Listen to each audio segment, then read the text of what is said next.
Katie Fenn. You are the reason why I am late starting this episode. Okay, not the fact that we're a day late. That's not my fault. Katie, you cannot come into the chat of a Rail Natter and then tell me that the Lego Enterprise D is now officially on the Lego website. You cannot tell me that. That's information that will, having read that message 4 minutes ago, delay me starting Rail Natter because I will completely lose track of time. So thank you for that, Katie. Hello, everyone. It's Rail Natter. It's a delight to have you along. Yes, that's right. It's the podcast that names the listeners to the show who are listening to it right now. That's how the technology works. I think last week's episode is not live as a podcast again, isn't it? I'm getting sloppy with getting those uploaded. Sorry, everyone. That's my fault. Anyway, oh boy, it's exciting. We're here to talk about Rail Natter. I'm very pleased. We're talking about the bill. We're talking about the Railways Bill, or what we can see of it and what's in it. We're going to do a bit of page turn of a couple of documents. But first, we did it, folks. Or rather, we had nothing to do with it, but everyone in New York, you did it. They did it. It's brilliant. Look how happy he is. Zoran, oh, there we go. Yeah, it's Mam Danny Winter, and it is a beautiful thing. Look at this. Look at this. Good things can happen. And you might be wondering, well, firstly, to all of our New York listeners, you're awesome, and your lives might genuinely be made better over the next few years by this guy. And we should be very pleased about this. Turns out, listen to the analysis around him and dismiss much of it, because a lot of it is, oh, look how snappy all of his... don't get me wrong, his comms is brilliant. It's absolutely excellent. But it can be brilliant because he's got something to say that people are interested in listening to. And he talks normally, and he actively doesn't circumnavigate the point. You just chat. He built, and do you know how all that works? It's the same reason that you can put me into an episode of Rail Natter and I can go for an hour. It's because he knows about what he's talking about, but crucially, he cares about what he's talking about. And he actually cares about the impact it has on people. And it's remarkably easy to be a good communicator when you understand and care about what you're talking about. It's not rocket science. It's brilliant. It's good news. And do you know what? It has direct relevance to us over here in the UK because hope is happening over here as well. Recent poll, so Find Out Now polls are a little bit wild and wacky, so they slightly over egg numbers, but they are polls, they're national polls, and attention is paid to them by the national media.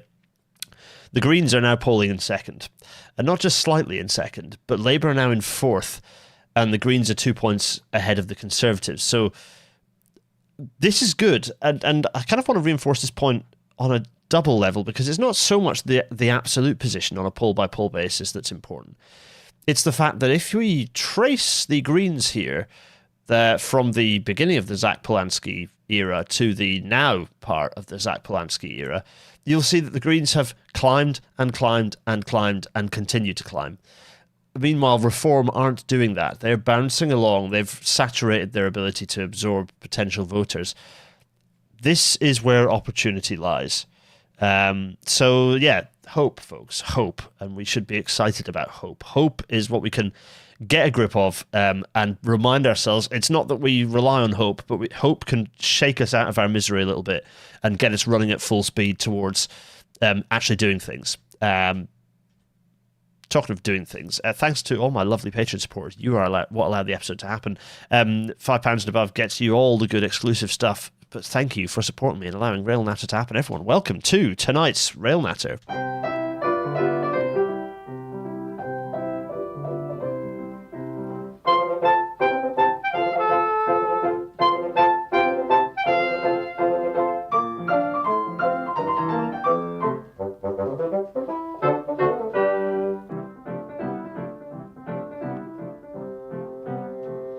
And as the Intercity 225 fades away, Michael C says, hope is happening here. Cuts to Paul showing fascists far ahead of all the parties. Yes, Michael C. I grant you there's an irony there, isn't there? But we're getting there. Someone else is painting a story about the future that isn't a fascist. And that's that. If that can't make us happy, nothing will. Hello. Look, it's me. Hi, everyone. It's me, and that's Heidi Alexander, the Secretary of State for Transport for the UK. There she is. She was at the RIA conference yesterday. doing some announcements. And one of the interesting things she said in her speech was, well, firstly, she was doing the announcement of the Railways Bill, which will probably end up being like the Railways Bill. It'll be the Railways Act 2026, probably, or something like that. The legislation nerds can catch me on that one. So that's likely to come through. It'll get royal assent next year, I'd imagine. Depends how much it gets batted back and forth and altered. Pay close attention. Get your PDF. I've got an eyelash in my eye. Get your we're good. It's doing well. Get your PDF comparator websites out there to see what changes between that. The kind of the later version that goes into that gets put on statute, and this version we see here. But anyway, it's happening. I suspect there will be some substantial meddling with this. There's another bit of something that Heidi Alexander had to say, which was specifically, and I'm afraid this sets the tone for quite a lot we're going to talk about today. UK Transport Secretary says full electrification of railways not affordable right now. I mean, that's a statement of opinion, not of fact. Heidi Alexander says focus will be on other projects such as HS2. It's funny that Labour are the party that have made it true that HS2 is taking money from other projects. It was not true up until the point that Labour made it true, which is quite spectacular, really. So that's one thing. But I want the specific wording of what she said. Ministers are not planning to electrify any more of the UK's railway lines in order to focus investment on other projects such as HS2, the Transport Secretary said. Heidi Alexander said any further electrification of lines is not affordable right now, despite industry anger over decisions that have led to key routes being left with stretches that require diesel trains. We are only supporting projects that are fully costed and affordable, she told the Railway Industry Association Summit in London yesterday. She said approved projects, including electrifying the Midland Main Line up to Wigston Junction, which is just south of Leicester, and enhancing the overhead lines south of Bedford.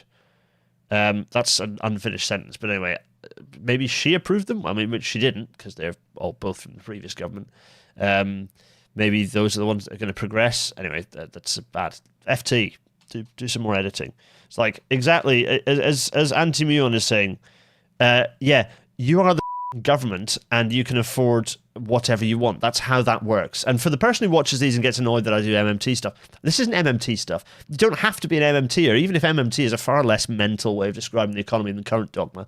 You don't have to be an MMTer to think that it is barking mad that, thinking that austerity politics is how you solve our economic woes.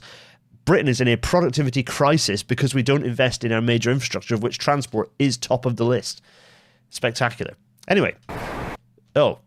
Before the train moves, so I'm going to play a little bit of a thing to get us in the mood, to get us in the context of getting the bill. And it's a reminder that, like, what nationalisation is, modern monetary theory is what MMT is.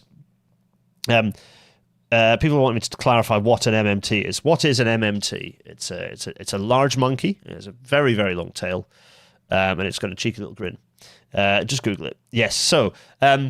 I'm going to play a little video of me, but without the music and the subtitles, so it's like the pre-edited version that went out of Greens Organised. It's me wandering around outside, but to remind you what is important about nationalisation, or rather, what isn't important about nationalisation, what more we need to do, because this is going to be important when we then look through the bill. When it comes to Britain's railways, there's one word that most people across the country are shouting at the top of their voice. Nationalisation! But this word masks enormous challenges and complexity. Public ownership is absolutely the right path for our railways, but it is only the first step in a long journey they must take before we can truly unleash their potential to fix our future. The railways are currently locked in a battle over their future, with long-awaited reform advancing very slowly, as Great British Railways emerges without much clarity over what its role and powers will be. We all want simpler, more affordable tickets, we all want more accessible stations and trains, we all want a more reliable service, and we all want rail to be an easier option than driving. Our railway can deliver all of these things, but we need to do more than nationalise it. We need democratisation, so that decisions about the railways we use are made closer to us. That means moving power, including overspending, away from Westminster. We need to set rail into the bigger transport picture with ambitious targets. Mobility in totality, not rail in isolation. And we need to invest to build a railway that more people can use to hit those targets. Fundamentally, that means more capacity, more reliability, and more accessibility. This is an exciting moment. If we get this right, if we put railways at the heart of a sustainable transport system, it can serve everyone. And if it does that, the opportunities really are limitless. Look how pleased he is with himself. Anyway, yes. So the railways bill. We're not going to look at the actual bill itself because it's not that informative and a bit technocratic. There are two documents we are going to look at. The first that we're going to look at is the government's kind of response to the consultation around the bill that has accompanied it. So this kind of accompanies what their intent is with the bill, and will be the thing that most of the MPs who are going to interrogate it will look at. And the other thing we'll look at are the notes that accompany the bill as well, which will provide a little bit of background context, probably repeat a lot of what the government say here, but just useful context as well. Those are the things we're going to be looking at. So let's get stuck in, shall we? Let me just do this, and then, wait a minute, watch this. I have technology, so we're going to do this, and then we're going to do this. Look at the technology at work. Okay, let's do this thing. So, a railway fit for Britain's future. So this is the sort of the white, like a little white paper that accompanies the bill. Anyway, right, so there's a lot of pages here. There's like 100 pages worth. As you imagine, we ain't going to be going through this in deep detail. What we're going to be picking out is key elements of this that are relevant and interesting. So don't care about the forward. Do we care about the vision? 200 years birth modern railway? No, it's wrong, incorrect. But you know what? We're going to need this, aren't we? Let's get the old sound deck up. Okay, so GBR sent these plans. Fine. So they're talking about reliability. Okay, affordability. Okay, efficiency. Right. High quality. Okay, accessible. Absolutely safe for sure. None of those. Okay, those. Yes, absolutely. Those are all metrics. Sort of subservient metrics to the big metric of how many people are going to be using the damn system. That does not appear to be included here. Now, I know that there are some targets related to freight within this documentation, but again, we'll get there. But even that is fast and loose. So, okay, so that's a bit of the context. Railway today, right? Okay, we don't. Yeah, fine. Blame game lease, right? Whatever. Fine. Talk about incentives, the stuff that. Electrifying, scoped, project. Okay, fine. Integrating responsibility for the railway means GBR will oversee all aspects of a project like this and be the one body ultimately accountable for its delivery. It will be able to take a more joined-up approach to planning major improvements. Okay, fine. So they give in some context to what they believe needs to have been happening. Okay, fine. So the new bill. This is the important part. So they're pointing out that there's a huge load of complexity related to RA93. Absolutely. If I say RA93, by the way, I'm referring to the privatisation legislation from the Railways Act 1993. We've done episodes on it. You can go back to them. Okay, the Railways Bill will consolidate functions currently spread across at least 17 different industry bodies into GBR. This will include responsibility for passenger services, infrastructure management, decisions on the use of network capacity, supporting functions currently performed by the Rail Delivery Group, RIP, the Rail Delivery Group. What am I going to say? Goodbye to the Railway Delivery Group. Ownership of customer experience, fine. Okay, so there's some notable omissions from that bit of the story. Okay. New directing mind. Right, okay. So GBR will be the directing mind. This is the kind of the long story of... Yeah, okay. GBR will be steered by the objectives and outcomes set by the Transport Secretary via a new long-term rail strategy. So that's the thing. The next thing that we have to wait for and pay attention to is the long-term rail strategy. It's like, okay. When's that going to arrive? And surely that should be set by broad policy. No? Okay. And by Scottish ministers within the Scottish Government's rail strategy, yes. The Railways Bill will set up a new periodic review funding process under which the Transport Secretary and Scottish ministers will set a statement of objectives and will sign off GBR's integrated business plans. Okay. Presumably with autonomy over capital spend as well? Okay. The Transport Secretary will be required to consult Welsh ministers in preparation. Okay, so there's a little bit of the devolution back and forth there that they're talking about for Wales as well. While ministers will set its overarching objectives and strategic direction, GBR will be an empowered organisation with the independence and expertise to balance customer planning operational needs. Okay, good. That, in theory, that's good. That is good. It'll be a commercial and agile company. Don't know what that means. Where consistent with its objectives and duties, it will be able to seek out opportunities that deliver benefits for customers and reduce costs to the taxpayer. I'm guessing that means it will be able to trade commercially on certain elements. It's kind of which being involved in test tracks, let me tell you, that is a useful thing to be able to do, is actually have the autonomy to be able to like sell stuff and buy stuff and behave a bit corporately whilst also maximizing taxpayer benefit. That is a thing that it's not, we're not talking about PFI. It's like building consortiums with supply chain, for example, things like that. GBR will be incentivized to deliver wider social. Okay, yeah. Balancing its objectives and available funding to achieve wider benefits such as housing, net zero, and regional growth across the country. Okay. Further benefit will be more responsive to local priorities. Okay, yep. To bring decision making as close to communities as possible. Oh, we said that, didn't we? Okay, so in theory they're using the language, but the proof of the pudding will be in the eating.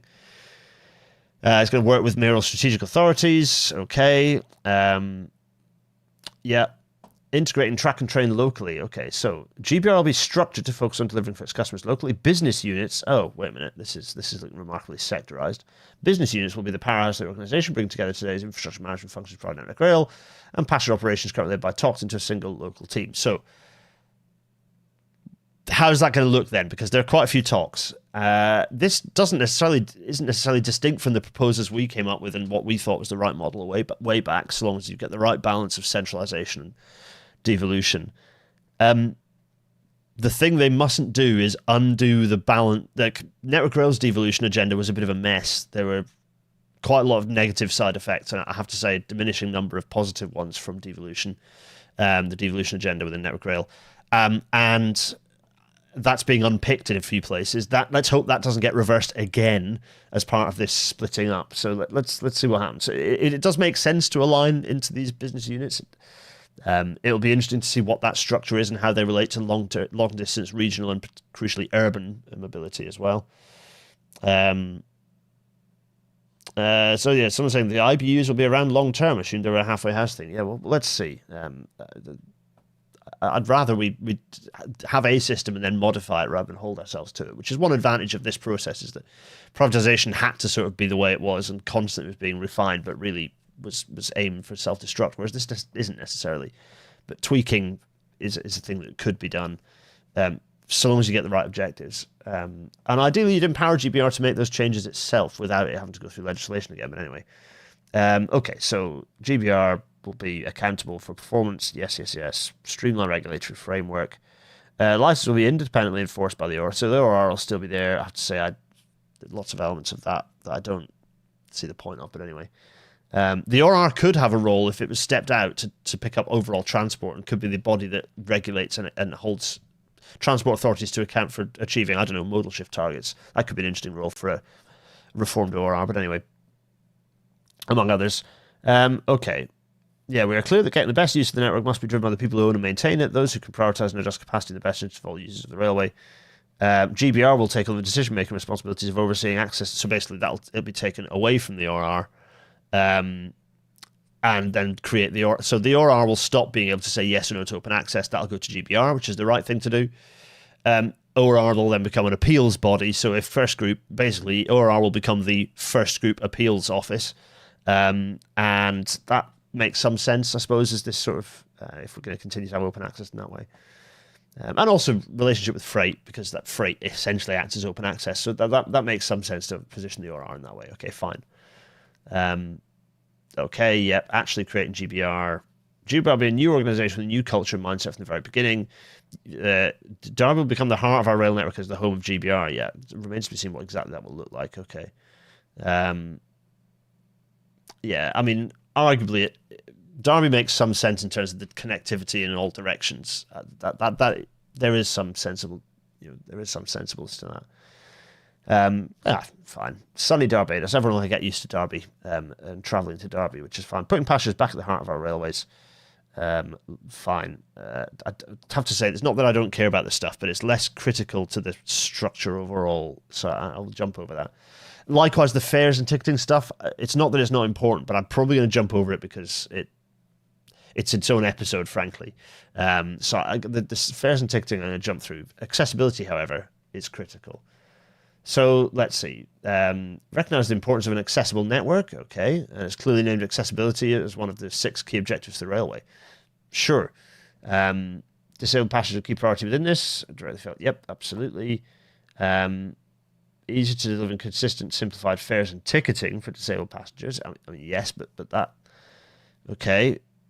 Greater reasons approach to decision procurement prioritization. Okay. Future specifications for new rolling stock to better reflect the needs of disabled passengers. Okay, that's getting closer to the fact that ultimately disabled people want the physical changes to the railway system, not like ticketing and apps and stuff. It's just nice to have frilly stuff that, frankly, most disabled people will say, well, whatever. I just want to be able to actually use the system, and that requires the physical system to allow me to use it independently. So not anything on. Here we are.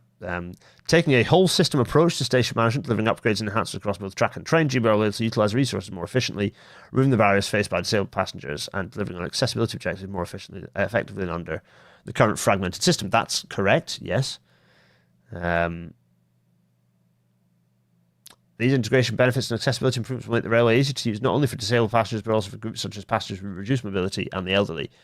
That's a weird ChatGPT-esque looking thing, because passengers with reduced mobility is the horrible jargon word for disabled people and the elderly. So they could have just said, people with buggies and the elderly, or people with heavy, that. Anyway.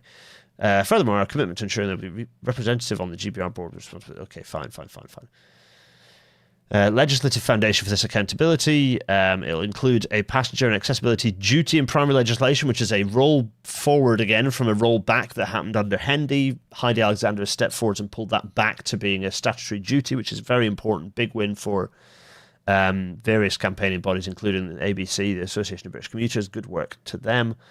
Good. GBR license will also require GBR to meet minimum standards for how passenger services will serve disabled passengers. Okay, so that's all good stuff, other than there is no money being talked about to deliver this. So okay, these measures, fine. However, the government is not waiting for the railways bill to continue delivering meaningful improvements for disabled passengers. Okay, this is why we've published an accessibility roadmap. Okay, demonstrate the rail accessibility delivery. Blah blah blah blah blah blah blah.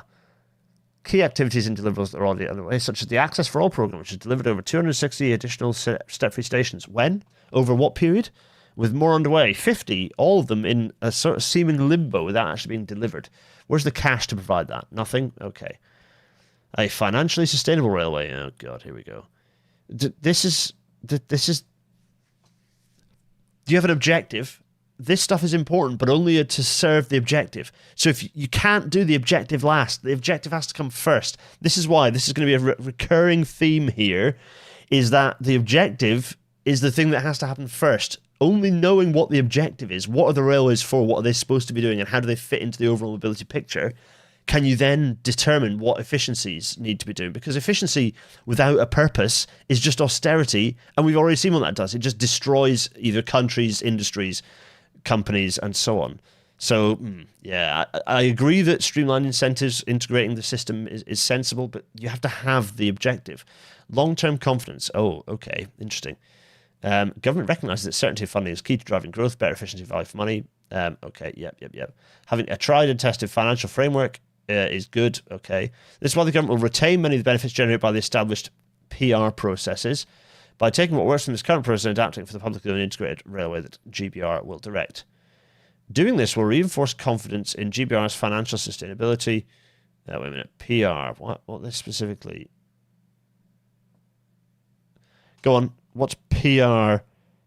What's PR in this context? I have no idea what they're actually referring to here. Someone, go on. This is what the Rail Natter viewers are actually here for. Yeah, okay. Right. This ensures taxpayers are not forgotten. Okay. By establishing GBR... Wait a minute. PR. The nerds are here. I can't tell whether this document is all vague white noise, if there's actually meaningful content here. Mostly it's... vague white noise. No, it's not public relations. It'd be like the it's the funding performance. It's like the funding, the fixed funding envelope thing. I suspect. Okay, fine. Okay. We're committed to delivering a railway that can once again be relied upon not only to move passengers from A to B, but to be a vital part of the growth, innovation, and efficiency of the whole economy. How though? just having a railway and saying that you have a railway that's good doesn't fix anything. Like, what do you want the railway to be doing? How much mobility do you want it to satisfy of existing and future overall mobility? This is all missing the fundamental thing, which is what should they be doing? Without that, without the railways knowing, right, our priority is to move more people and things, without that key target, it's impossible. The railway is listless. It lacks any purpose and nothing will be achieved. Yeah, even worse, exactly as Anti-Moon is saying, even worse, having a well-defined objective is something that people might use to evaluate the success of the government, which is why they don't create these. Yeah, we have a good railway. It's good at being good and stuff. Periodic review. Thank you, RBRWR. Rob Brewer, actually. Thank you, Rob. Periodic review. Okay, thank you. The railway is an engine for growth. Right, okay, so the engine for growth. This is just classic this government stuff. They're going to say railways, engine for growth, without saying, what does... As they are now, just moving the same number of people now, or maybe moving more people. Okay, how many more? Write that down, maybe. Are they going to do that, though? Let's see. Smart decisions. You're seeing me reading this for the first time, by the way, because this is a classic page turn railway. Sorry, James, I know you hate me doing this. You say read ahead and pick out important things, but no, this is okay. These include building momentum to the new government-owned company platform for what? Okay. I don't know what that even means.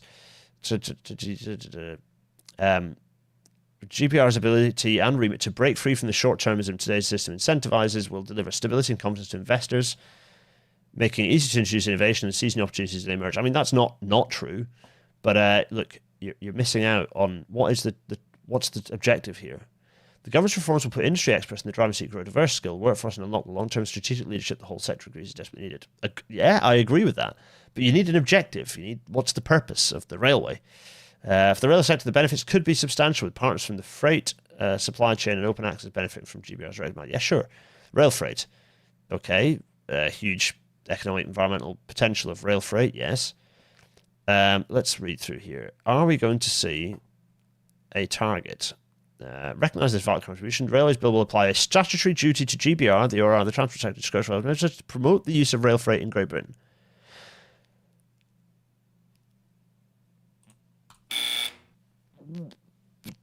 Promote it to what number? To what level? The reason why freight works very well in Switzerland is because they have a legal, hauliers aren't allowed to haul freight across the country. They are prevented from doing so. It has to go by rail. That is the legislation that we should be introducing. If not ending it, then limiting the movement of hauled goods to 200 kilometers or something like that, 100 kilometers. Pick your number, but start doing things like that to then pull it onto rail. And then that would start creating economic growth. But no, it's just there is a statutory duty to promote rail. The transport sector will have a duty to publish a freight growth target. Now, that is a target. GBR will have a duty to have regard to it alongside any freight growth. So this is the closest we're getting to what I'm talking about. What is that number? We don't know yet. It would be good to publish that first because the legislation will be aimed to deliver that key objective. In addition, the transport sector will have the power to issue directions to GBR when proportionate and justified, and this power includes directions in relation to rail freight. They're not set out in the legislation. There will also be a representative on GBR's board with responsibility for freight. This is good. It's good that freight has at least got a presence there. Maggie will be very happy. Simon will be very happy. In fact, I know he's happy about it, albeit as tempered with it as I am. Sorry to speak for you, Simon. Hello if you're about. But that target should be explicit now. It's good that they're saying there will be a target. My fear is that it won't be a overall mobility percentage target. It will be we're going to continue the 75% freight growth level. It's like, yeah, but if road freight grows by 150%, then rail has gone backwards. So relative targets to rail's existing position are absolutely useless, and we should be moving vigorously away from them. We should be looking at targets that consider mobility in totality. Absolutely critical. Open access. Right, this gets interesting. Let's have a look. Open access can help to deliver our vision by opening up new markets. Okay, yada, fine. At its best, open access is blah, blah, blah, no. However, this is the important paragraph. That's the waffle to make first group not too unhappy. This is the paragraph that makes first group sweat. Yeah, fine. Whilst open access will continue to play an important role in the network, it must genuinely add value that benefits the public and aligns with the overall existing strategy for growth in our railways, set by the government and delivered by GBR. Existing access rights for open access operators will be honoured by GBR until the end of current contracts. This will ensure open access operators can continue to play their part in driving it, blah, blah, blah, whatever. Open access will also continue to play a vital role in international passenger. Okay, yep, Eurostar, fine. That's where we have a lot of capacity. I mean, yeah, less. Anyway, right. These services will continue to be provided on an open access basis in international. So that's it. That's the all. This is important. This is interesting. We will honour existing access rights for open access operators until the end of current contracts. That's exciting. Let's stop the noise chaos. Sorry. Interesting. Okay. That doesn't look so good for open access. Oh no. How sad. Rolling stock leasing company. Okay, the Roscoes, the train landlords, play an important role. This is the classic format. We love you, then the truth. However, under the current system, the interaction between operators and Roscoes has been inefficient and ineffective. Yep. Each operator... Right, okay, caveat here. For any of my Roscoe friends who are listening to this, those who I interact with on a reasonably frequent basis into my day job, I'm not saying you don't get binned off. Your skills are going to be needed within the railways. It's just that those skills will be put to use within the kind of the how to sell your trains bit might disappear, and the how to most efficiently and effectively procure trains and make those trains work bit will, So, also worth noting that it's very interesting to look at the different major of the three major Roscoes, which ones are currently diversifying their business behaviors and portfolios. There is a reason why certain Roscoes have been investing heavily in things that are perhaps not their main direct line of business. They still stand to make billions from the trains that they're leasing out and over the lifetime that they do, because there's a lot of trains that are going to be around until 2060 at this point. So they're still going to be making money for a long while. But anyway, so under this new sector model, GBR will work with Roscoes and manufacturers in a much more effective and streamlined way. Okay, by setting out a long-term approach, we'll sustain the manufacturing and assembly market and the jobs in it, give industry confidence. Okay, yep. The government's public sector holding company, and in the longer term, GBR will continue to lease existing rolling stock from Roscoes where they can offer value for money terms. And a bit like open access, that's the end of that, because the government will develop a long-term industrial strategy for rolling stock which will support manufacturing and ensure a stable pipeline of work. Once established, GBR will take a whole system and long-term approach to using rolling stock from across the network, providing certainty to manufacturers and rolling stock companies across the country and globally. Taking this approach to rolling stock will enable greater certainty and lower risk. The supply chain will be a better way to secure value for money. What that says is that's the end of the Roscoes. In the long term, but it is the end of the Roscoes. It's not a buy the damn stuff back at fire sale prices because they stole it from us, frankly. But that's interesting. That is an interesting little tidbit there that had not, well, given the lobbying that will have been happening from the current rail minister and others, the fact that that's got through is interesting. That's something that is positive. We should be happy about that. A day without Roscoes. Can you imagine it? Just a beautiful and perfect world we would live in. Right, so the supply chain, lots of supply chain stuff. We're going to jump through this because, okay, yeah, great, supply chain. Fine. So there's the summary responses bit. So this is all the people responding, and we're gonna, yeah. So we don't need to look through all this. That's fine. We're gonna whiz through the responses because those aren't. Cover your eyes if you're not wanting fast moving stuff. We're gonna go through to the end of this, and we're gonna have a look at the notes. I think that. So that's it. So there we go. So. Useful little bit of insight there, I think. Yeah. So we're going to briefly pause there and go big face. Hello, everyone. Big face, right. questions. Chuck, we've not done enough interactivity and questions here, so I'm going to go back through. If you've got a question at me, let's have a think about it. Network of fan is saying invest in rail equals reduce road dependency equals those who do need to drive will get where they need faster because the road will be used by people who generally need to be there. Exactly, and that doesn't happen if you just create much more railway without legislation to limit road use. Then the roads will just get induced demanded again anyway. So you have to have both, frankly. It is the case that rail creates induced demand on roads. If it's really good, you free up roads and traffic will happen because other people will be driving.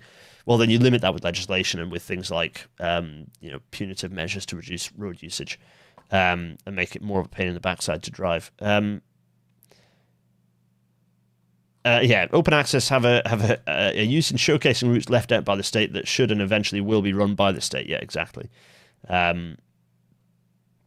So let's see. What's Michael? Open access decisions made by GBR is code for there'll basically be no more open access. Yeah, exactly. Which is what a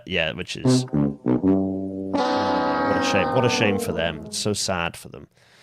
So there's some wins here. There are loads of trains. So the lifespan of a train is around about 35 years these days. Passenger rolling stock actually is less, more like 30 years.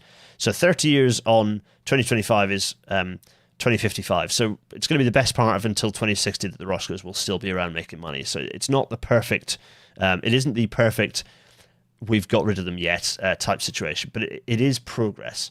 It is progress. So do chuck everyone, chuck your questions in. What else can we see here?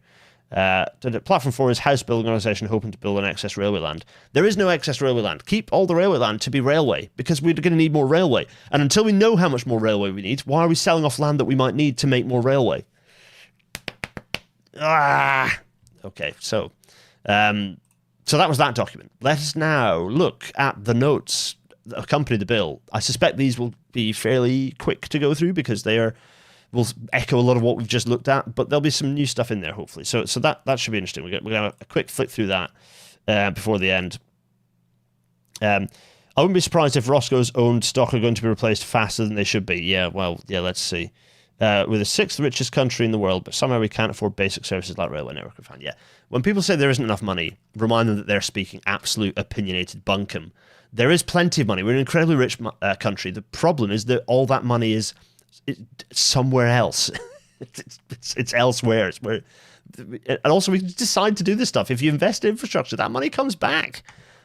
Anyway, right, let's do this. So we're going to have a look at these explanatory notes, shall we? Let's PDF face myself. So let's have a look. These explanatory notes refer to the Railways Bill, which was introduced into the House of Commons on the 5th of November 2025. Marvellous. So let's have a little look.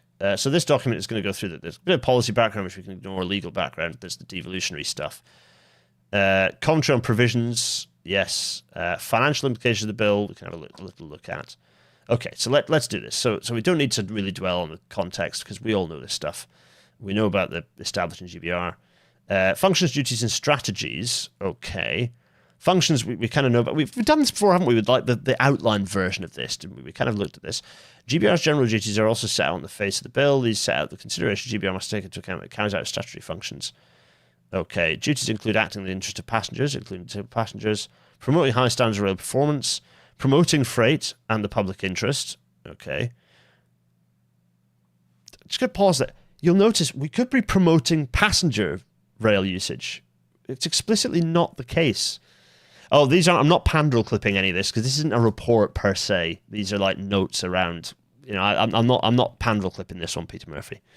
Yeah. How likely is it the bill changes before being passed? Asks Dylan 32023. There'll be changes to it for sure. And the bits to pay very close attention to will be the bits around Roscoe's and open access. Because those are the bits that will get bludgeoned because those are the bits that are going to get lobbied at hard as hell. Okay, so yeah, you'll see my frustrations about the lack of passenger target. The Secretary of State will be required to prepare and publish a long-term rail strategy which will provide the overarching vision for the railway considering long-term factors such as economic growth, the changing climate, and ageing population. Again, none of those are capacity growth. They have been told specifically to not talk about increasing rail capacity. It's staggering. It's such an obvious thing to write down. The bill also requires the Secretary of State to set a rail freight growth target for Great Britain. So again, rail freight growth target. What about passengers? Why is there not a rail passenger growth target?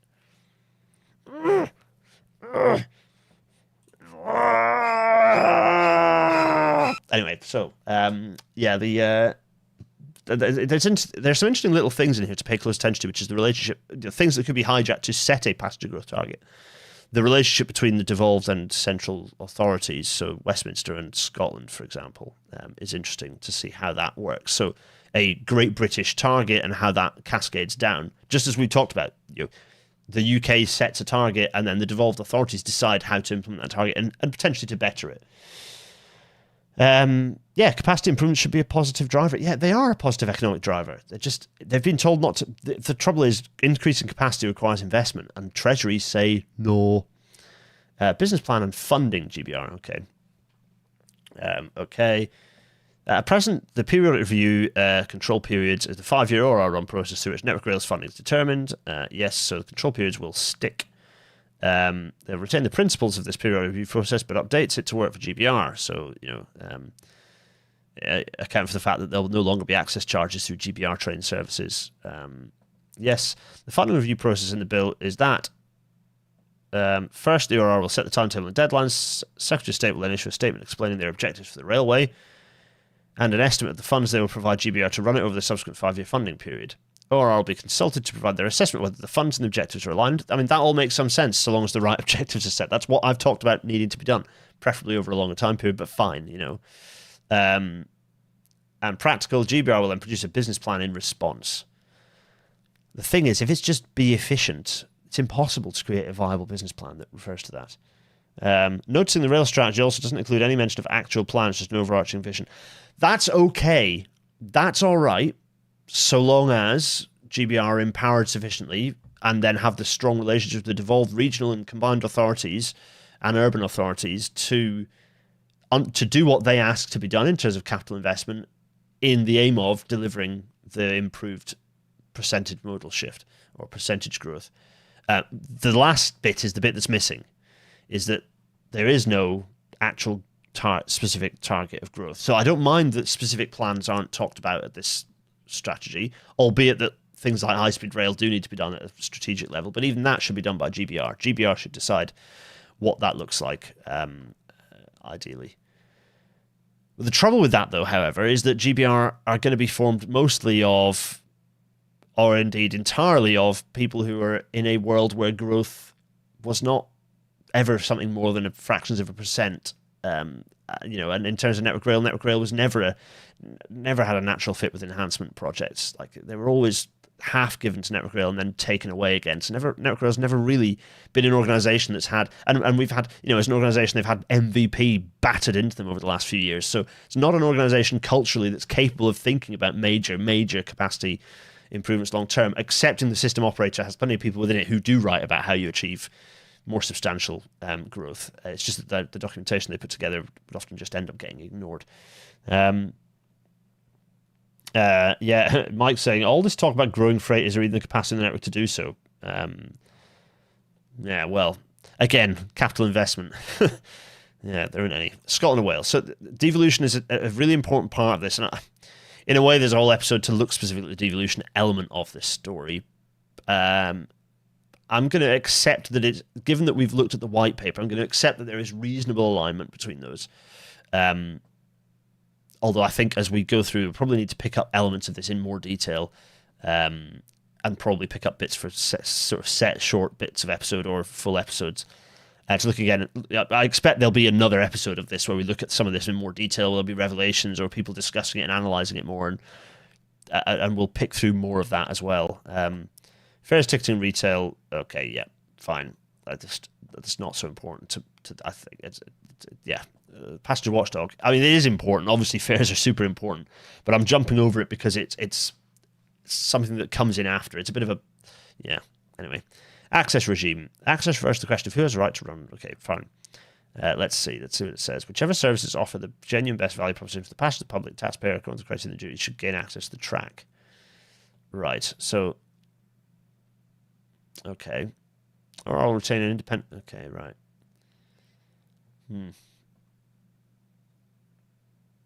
Yeah, okay. So legal background. Okay, so there's the background in terms of the legislation that overlaps with all this, and there's quite a bit of it. The bill sets up a new regime for the railway. Yes. So this is actually interesting. So GBR will be established by the bill, which is interesting. So functions include operating as network, blah blah blah. Fine. Schedule 4A of the Railways Act 93 will be repealed as the bill contains new funding arrangements for GBR. BR2. It repeals Section 4 of the Railways Act 1993. Okay, so that's good. Repeals sections 23 to 31 of the Railways Act 1993. So the Railways Act 1993 is being wholeheartedly obliterated. Well, not wholeheartedly. It's being attacked vigorously. It would be nice. Gareth is pointing out the report stage would be a perfect time to come back for an in-depth look at the bill. Yeah, agreed. Agreed, Gareth, yeah. So more Railways Act stuff getting slashed up. Yeah, nice, good. Territorial extent and applications. This is just the specifics of where it gets applied. And then here's the detail of the specific commentary on provisions of the bill, which this is the bit that I think we'll maybe pick up. I mean, I'm in two minds about it because it's going to get, I think this is another episode basically, but focused in on things that I think are particularly pertinent. So there's obviously lots of detail about the way it's worded and structured. And we've talked a lot about the detail. Yeah, I think the right thing to do is to come back to this and pick out elements that are interesting. I think as more people look through this in more detail, elements that are interesting will come up, and I'll kind of cluster those up and we'll talk through them again. I don't think going through them now is the best, is the most going to be the most enlightening thing. But that is territorial extent. Fine. Let's explanatory notes, and there we go. And that is that. Yeah, I hopefully that insight hopefully is kind of useful. There's quite a lot for us to chew through, really. It isn't a major issue if they'd make GBR actually make these long-term Swiss-style plans, but they don't seem to. Of course, Treasury doesn't want that yet, precisely. Great British Railways Limited already exists, a wholly owned subsidiary of Network Rail Incorporated, October 2021. Yeah, quite. That's yeah. Thanks, Gareth. Yeah, Yeah. Does the bill merit the moniker milestone? Yeah. No. It's an important moment, but it's not as seismic a moment, frankly. It's and maybe it doesn't need to be. I don't know. Look, the problem I've got is that this is being called nationalization, and that's fine. I think that I think it's not a hugely useful word, but it is basically describing what's happening, particularly if you think about the Roscoes getting undermined, if not reversed, in their ownings, and the diminishment of open access. The problem I've got is that without the strategic investment and objectives to kind of guide that investment, it will fail. It will continue to be in the doldrums. Like we're still in it. As an industry, we'll still be in a limbo that is difficult to break out of, and people will therefore see nationalisation as having been a failure, which it will be if we don't see the investment, if we don't see the strategic objectives and the investment to push the railway towards delivering them. That's absolutely critical. That really is the critical part of this. Is without the objectives, without the targets, and when I'm talking about objectives, I mean specifically what percentage of overall mobility should be fulfilled by the railway. A different target for passengers and a different target for freight, but we should be aiming at targets specifically in terms of passenger and freight movement. Because without those, the railway doesn't know how big it has to be, doesn't know how much You could say, we could have a fantastic railway that's half the size it is. We could say, you know what, we're going to cut all the branch lines, just have a core, and it'll be brilliant. We've been here before. Without those key objectives of going, what are the railways here for? They're listless, and as I said before, and I will say it again, efficiency without an objective is austerity, and it will not work.